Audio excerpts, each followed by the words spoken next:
Olá, seja bem-vindo à TV Justiça, ao programa Saber Direito Responde.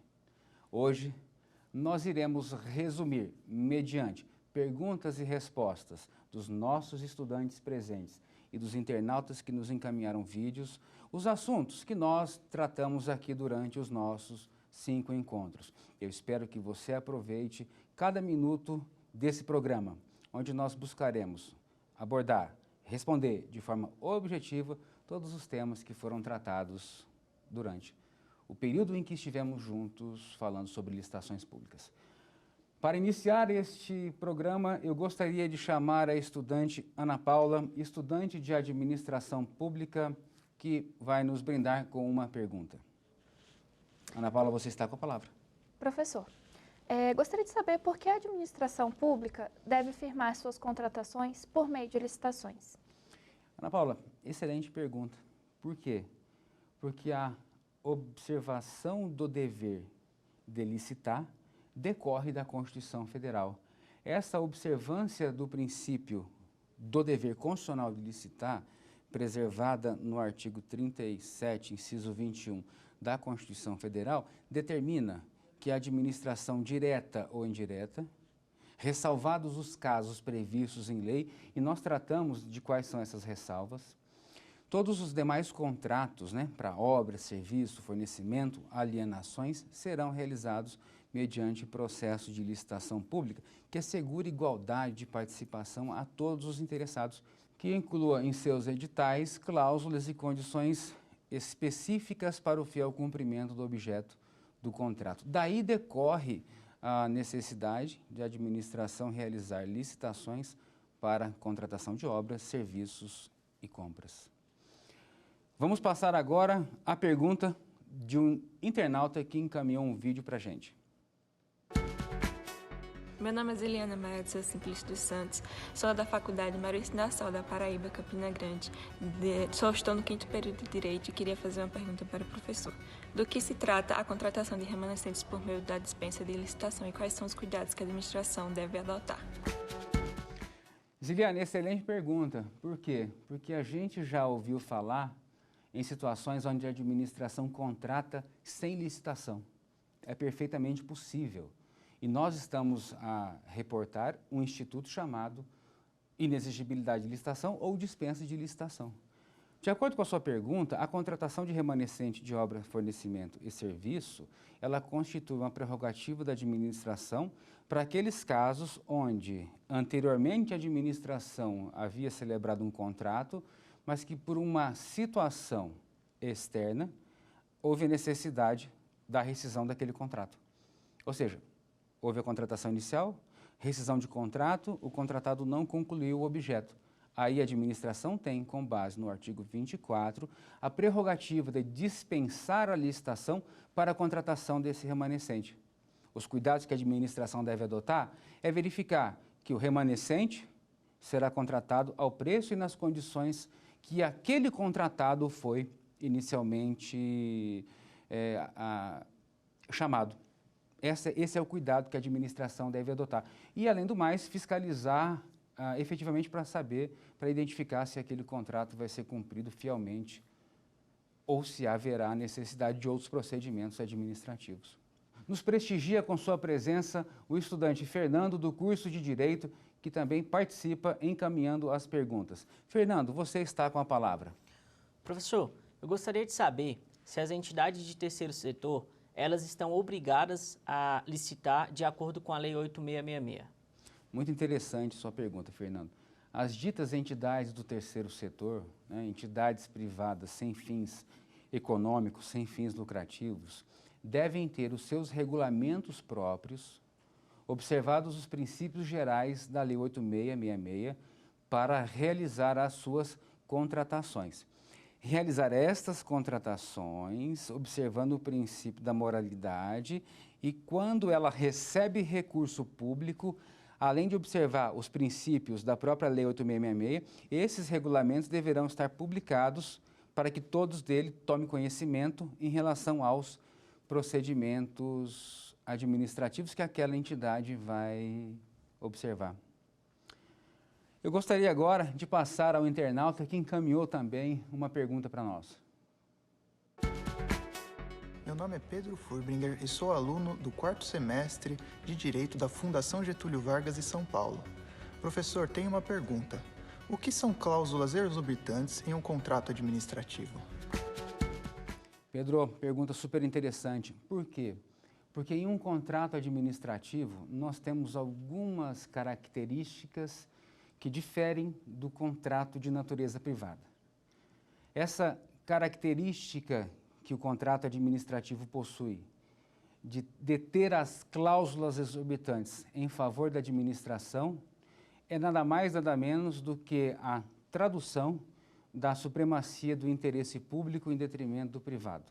No artigo 58 da Lei 8.666, nós temos 5 situações onde nós descrevemos como cláusula exorbitante, porque o próprio artigo 58 faz referência explícita a ela. Então, eu posso relacionar aqui rapidamente com você a possibilidade de modificá-los unilateralmente para melhor adequação aos interesses da coletividade. Nós temos uma cláusula exorbitante, que é a possibilidade da rescisão unilateral do contrato administrativo. Nós temos aí o dever de fiscalização dos contratos administrativos. Nós temos as sanções administrativas na medida em que a administração poderá aplicar as suas penalidades em decorrência do descumprimento contratual.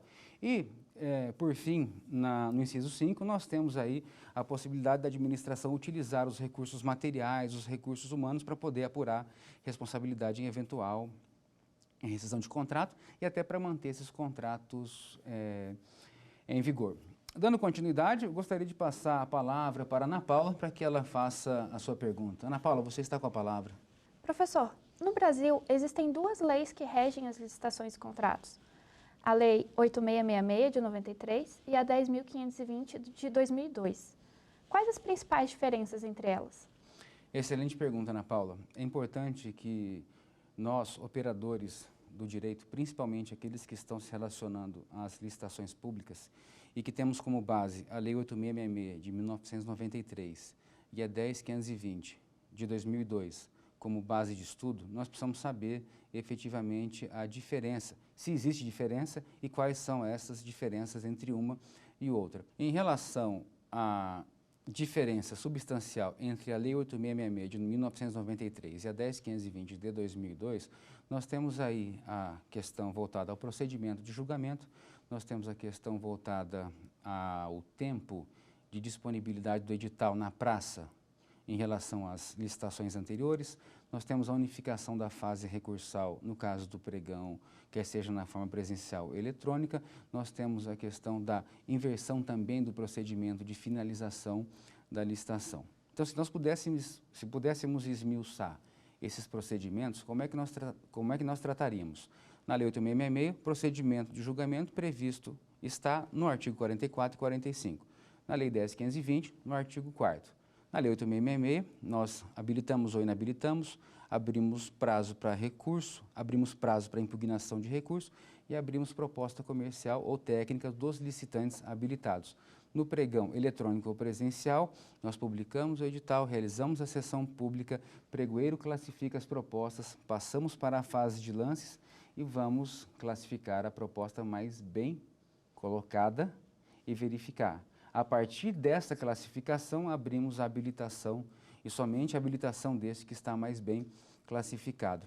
No pregão, não havendo intenção de recurso, o pregoeiro pode já diretamente adjudicar. Bom, Túlio, então houve uma modificação na finalização do processo? Houve. Por quê?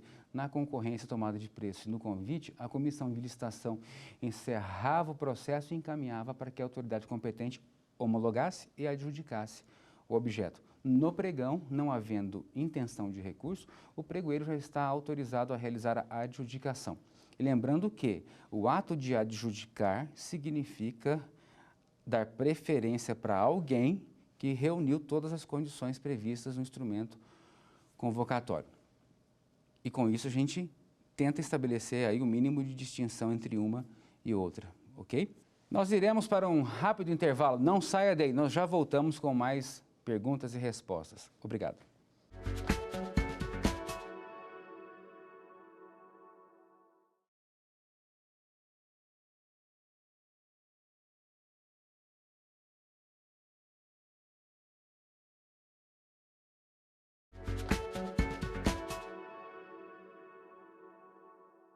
Estamos de volta para mais um bloco sobre o programa Saber Direito Responde. Eu gostaria já de dirigir ao estudante Fernando para que ele apresente a sua pergunta. Fernando, você está com a palavra. Professor, empresas públicas e sociedades de economia mistas, elas seguem o processo de licitação da Lei 8666? Muito interessante o seu questionamento, Fernando. Até 2016, as empresas públicas e sociedades de economia mista, elas observavam os princípios gerais da Lei 8666, mas elas tinham alguns regulamentos próprios para poder realizar as suas licitações. Mas havia uma deficiência do nosso sistema jurídico. Por quê? Porque o artigo 173 da Constituição Federal, no que diz respeito às licitações promovidas por empresas públicas e sociedades de economia mista, até então não estavam regulamentados.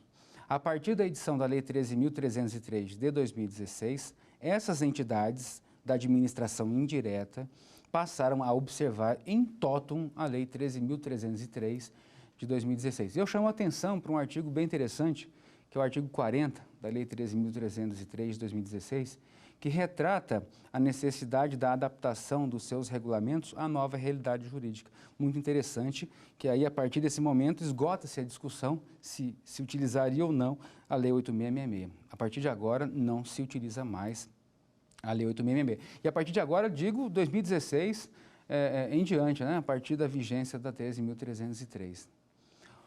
Vamos agora para uma pergunta apresentada por um internauta. Em quais casos o contrato administrativo será obrigatório?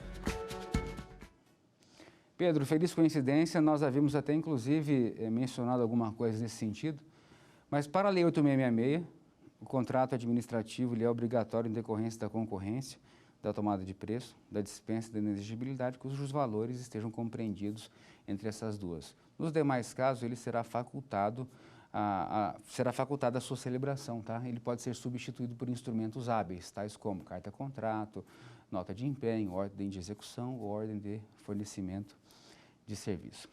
Ana Paula, você tem alguma pergunta? Existem princípios básicos a serem seguidos no processo licitatório. Quais são eles? Ana Paula, a Lei 8666, em seu artigo 3º, descreve de forma explícita quais são os princípios que a administração deve se submeter, dentre os quais nós destacamos o do desenvolvimento nacional sustentável, da seleção da melhor proposta, o princípio da isonomia, mas principalmente aqueles que estão ali vinculados ao próprio procedimento de julgamento das licitações, que é o princípio da legalidade, é o princípio da impessoalidade, da moralidade administrativa, da publicidade, da eficiência, da vinculação ao instrumento convocatório, do julgamento objetivo e todos aqueles que são correlatos às compras governamentais. Com isso tudo, é possível que nós tenhamos um processo administrativo licitatório, levando em consideração o atendimento aos pilares ou à base conceitual, à base principiológica, para depois desdobrarmos nos procedimentos em si. Vamos passar para a pergunta de mais um internauta. Quais são as características da modalidade de pregão? Muito interessante, né? Nós podemos aqui mencionar que a modalidade de pregão tem características relevantes frente ao serviço que ela presta para as organizações. Ela tem a característica da celeridade, o procedimento dela é mais célere. Nós temos a inversão dos procedimentos, no caso do julgamento e habilitação. Nós temos a unificação da fase recursal. No âmbito da administração federal direta, do Poder Executivo, nós temos o Decreto 5.450 de 2005, que estabelece que o pregão será obrigatório para a aquisição de bens e serviços comuns, preferencialmente a sua forma eletrônica. Essa é uma outra característica substancial em relação a essa modalidade. E quando eu digo celeridade, eu digo a diminuição do quê? Do tempo de disponibilidade do edital na imprensa oficial, na praça, para que os interessados possam participar. Eu tenho ali a celeridade no que diz respeito à inversão das fases, a unificação da fase recursal e a simplificação no que diz respeito a não termos excesso de exigências nesta modalidade. Eu fecharia nesse sentido, é uma modalidade de licitação que nos apresenta um procedimento mais simplificado, mais ágil, mais célere, e até mais isonômico no ponto de vista em razão da sua própria natureza jurídica. Bom, vamos passar agora a palavra para o Fernando. Fernando, você tem alguma pergunta? Tenho sim, professor. O senhor falou sobre rescisão de contrato administrativo. Eu gostaria de saber se é possível ocorrer rescisão unilateral do contrato administrativo, seja por parte da administração pública ou por parte de quem está contratando, do particular. E quais as hipóteses? Existem hipóteses taxativas ou exemplificativas em alguma lei ou na própria 8666 de 93? Fernando, sua pergunta é muito interessante, por quê? Porque ela já faz a indução de nós buscarmos lá no fundamento dos contratos a própria cláusula exorbitante, que é o poder da administração rescindi-los unilateralmente. Bom, agora a gente precisa começar a distinguir os procedimentos de rescisão. Primeiro, se nós falarmos em cláusula exorbitante, rescisão unilateral, prevista no artigo 79, inciso 1 da Lei 8666. O interessante nessa perspectiva de analisarmos os casos de rescisão contratual, nós vamos notar que o 79.1 ele faz referência a algumas situações, onde eu tenho a rescisão unilateral em razão de inexecução contratual, onde eu tenho a rescisão contratual decorrente de alguma ilegalidade que foi cometida na execução contratual, e onde eu tenho a rescisão unilateral em decorrência de fato superveniente, desde que devidamente comprovado. Veja, nós temos ali, se nós pudéssemos traçar uma linha imaginária conceitual, o artigo 79, inciso 1, se relaciona diretamente com o artigo 78, 1 a 12 e 17, então o artigo 79.1 se relaciona diretamente com o artigo 78, incisos 1 a 12 e 17, trazendo taxativamente quais são os casos de rescisão unilateral. Da mesma maneira que lá na alteração contratual, na modificação, eu tenho uma relação taxativa, eu tenho um rol que não pode ser tratado de maneira exemplificativa, aqui no 79 eu faço essa mesma perspectiva. Ou seja, existe possibilidade de rescisão unilateral? Existe, desde que reste comprovado, mediante o contraditório e a ampla defesa, de que ou houve uma inexecução contratual, e ali pode ser por uma série de fatores, ou houve alguma ilegalidade praticada no curso daquele contrato, ou há um fato superveniente devidamente comprovado e aceito pela administração. Fernando, nos demais casos, eu tenho a rescisão consensual e eu tenho a rescisão judicial. Aí eu teria essas três situações para promover a rescisão. E a primeira delas se reporta e se retrata efetivamente a uma cláusula exorbitante. Vamos agora a um vídeo encaminhado por um internauta. O que é uma inexigibilidade de licitação? Pedro, uma inexigibilidade de licitação nada mais é do que uma exceção ao dever de licitar, onde a administração detecta que a competição é inviável. E quando ela detectar que é inviável, ou seja, não existe equivalente no mercado que possa satisfazer os seus interesses, ela vai se socorrer do artigo 25 caput ou dos incisos 1, 2 ou 3 do próprio artigo 25 da Lei 8666. Nós temos a inviabilidade de competição prevista no artigo 25 com um rol exemplificativo. Diferentemente do artigo 24, onde eu tenho um rol taxativo de situações. Então, no 25, por exemplo, no caput, nós temos a possibilidade de trabalhar o credenciamento de todos, como uma inviabilidade de competição. No inciso 1, nós temos o fornecedor que é exclusivo, o produtor que é exclusivo e as características para a sua demonstração.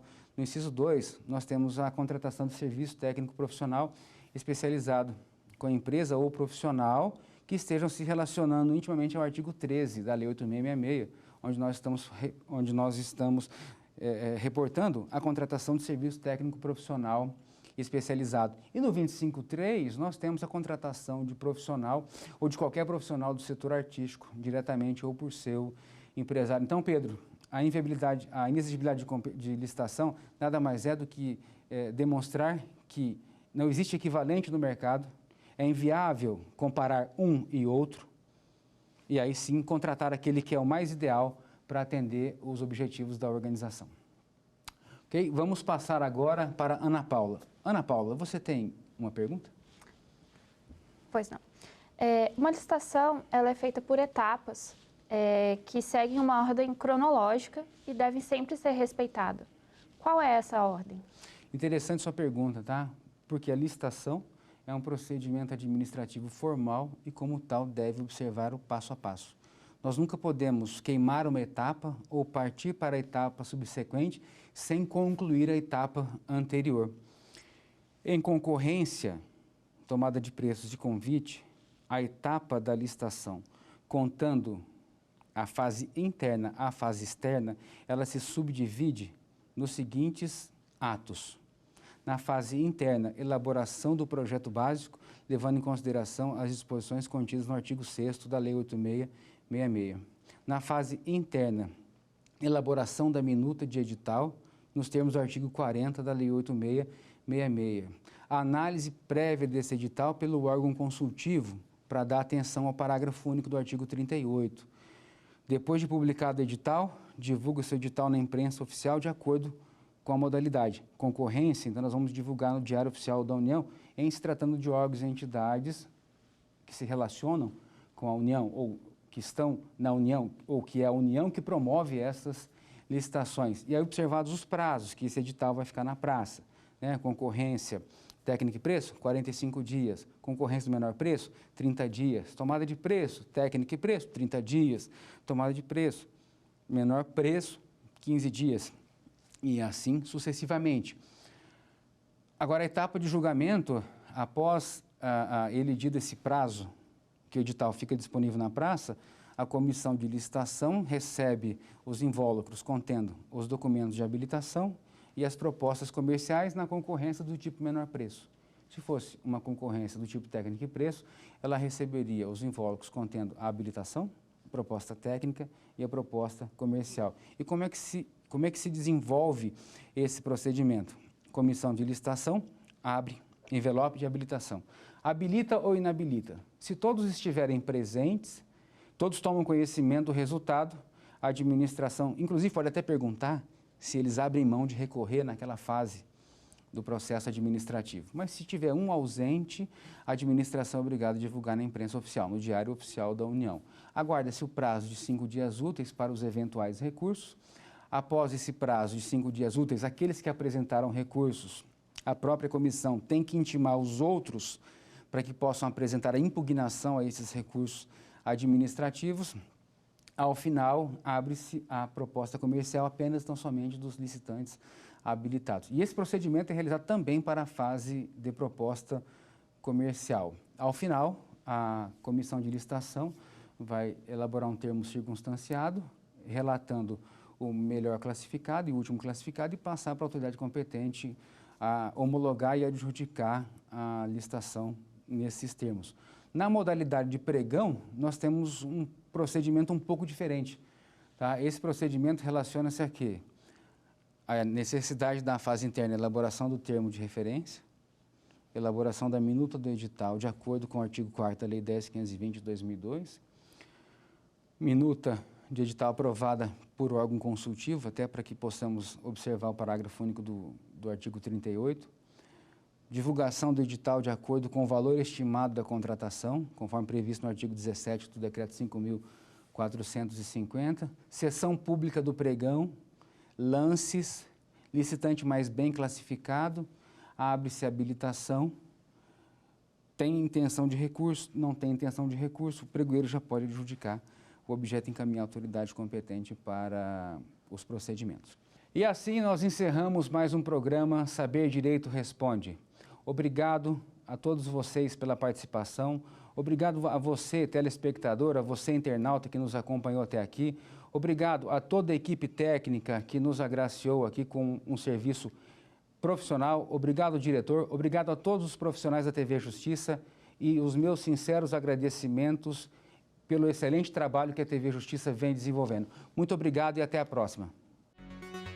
Quer dar uma sugestão de tema para os cursos do Saber Direito? Então mande um e-mail para saberdireito@stf.jus.br ou entre em contato pelo nosso WhatsApp. O número é esse que aparece na sua tela. Você também pode estudar pela internet. Basta acessar o site tvjustiça.jus.br ou rever as aulas no canal da TV no YouTube, TV Justiça Oficial.